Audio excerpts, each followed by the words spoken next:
North America's dealing with devastating weather events thousands of miles apart, involving fire and water and disrupting the lives of local communities. In a moment, we'll have the latest on the evacuations in Canada, where the residents of Yellowknife are scrambling to safety. Then we'll focus on the aftermath of the Hawaii wildfires. But we start in California, where for the first time, a tropical storm could hit the southern part of the state over the weekend.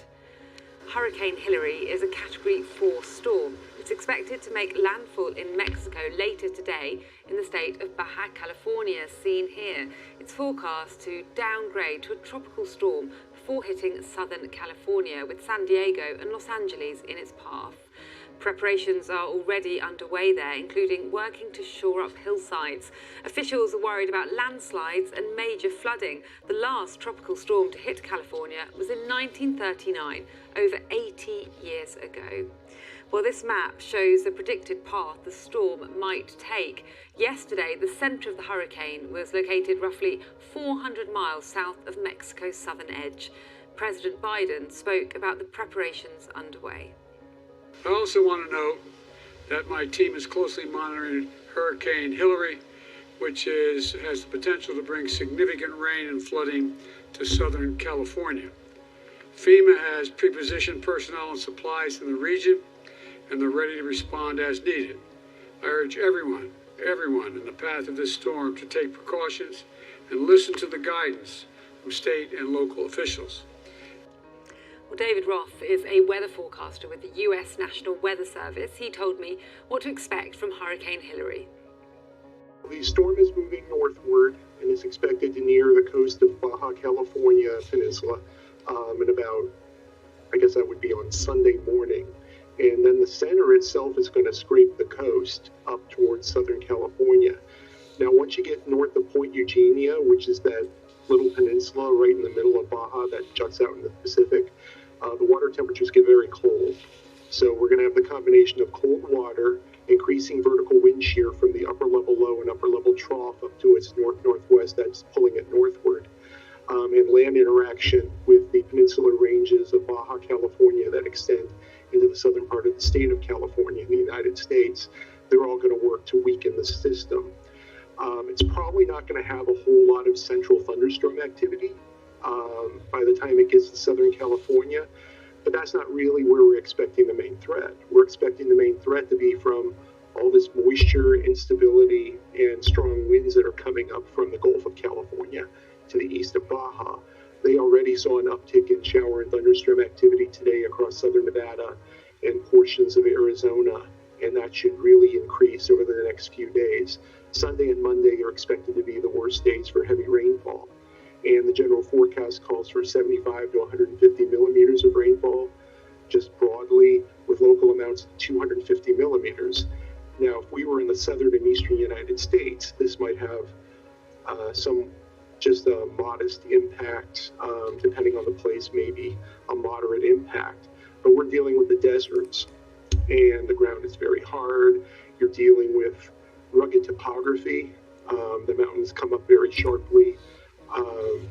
You're also dealing with, because it's a desert, whether we're talking about the Mojave Desert, which is the lower desert, or the higher desert up in the Great Basin, you're not dealing with a whole lot of vegetation except in the mountains. So every time it rains in some of these places, these washes, which are basically dry rivers or dry riverbeds, they activate. Suddenly you have these rivers and streams where they really haven't been in a long time. David Roth speaking to me earlier. 111 people have died and more than 1,000 are still missing following devastating wildfires in Hawaii. Thousands of homes and businesses have been destroyed in Maui. Among them, the world-famous restaurant and music venue Fleetwood's, owned by musician Mick Fleetwood. Our correspondent Sophie Long has been talking to some of the employees who are now raising money for the relief effort. Calculating the human cost of this tragedy could take many months. So much was lost here. Man, Lahaina is, it was the capital before it was Honolulu, you know? The kings and queens used to live in Lahaina. It was a sacred place. Lahaina town and the community of Lahaina epitomizes like culture of the Hawaiian story. It's a crazy, vibrant town that actually was alive and wasn't just a tourist attraction. All the surroundings of that town was a real community that lived and breathed way before creatures like me even knew about this island. So many buildings burned, but one had a special place in the hearts of locals and of people around the world, who all flocked to Fleetwood's on Front Street. It may have been owned by a non-native who happened to be a rock star, but it had Hawaiian culture at its heart.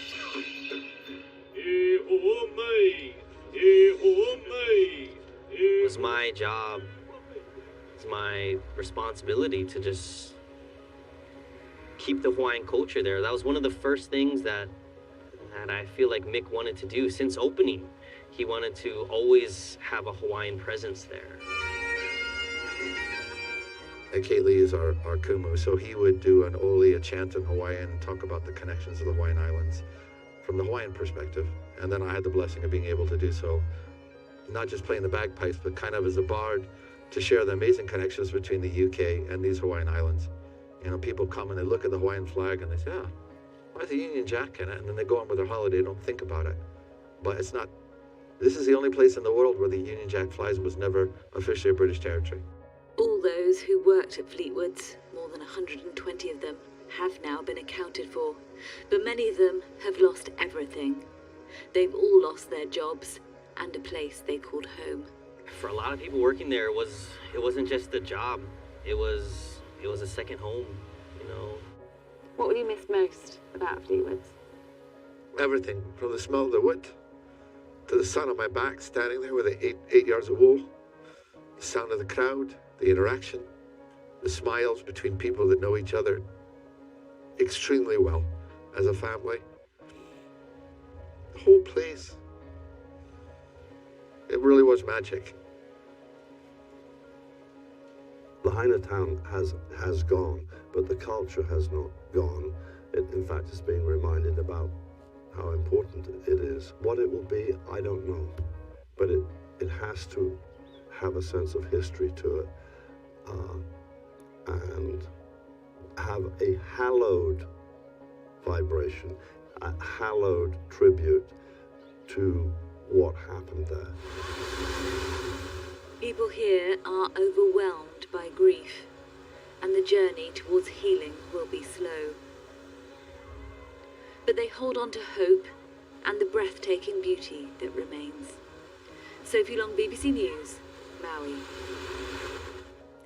The Western Canadian province of British Columbia has declared a state of emergency as the country deals with its worst wildfire season on record. The western city of Kelowna is under threat after embers blew across a lake from neighbouring West Kelowna. And residents of the remote northern city of Yellowknife, which is threatened by a huge wildfire, have been scrambling to leave. An official deadline to evacuate has already passed. Our North America correspondent Peter Bowes reports. The scale of the emergency facing Yellowknife and its 20,000 residents can be seen in these satellite images. Smoke billowing over the remote city as fire rages all around. Everyone's trying to get out. There have been long queues at petrol stations and for buses to ferry people to safety, with just a few belongings and their pets. But how to get out is the problem. Air is going to become the only option at some point if the fire keeps encroaching further and further toward Yellowknife. There is just the one road south to the rest of Canada. It's a small road, one lane in either direction for about 400 miles, 600 or so kilometers. It is a huge distance. There's virtually no infrastructure to get people out by road. Dozens of planes have left the city over the past few days, and more flights are being arranged by the Canadian military. The federal government's promised that no one will be left behind. Scary. I keep crying. I don't even know how long we're going to be away. It's It's a race against time for Yellowknife. Officials fear strong winds could fan the flames towards the outskirts of the city within hours. This is a country under siege from wildfires. A separate blaze in the west, threatening Kelowna and British Columbia, is growing at terrifying speed. There are more than 1,000 active fires burning, half of them out of control. Canada's worst ever wildfire season is showing no sign of letting up. Peter Bowes, BBC News.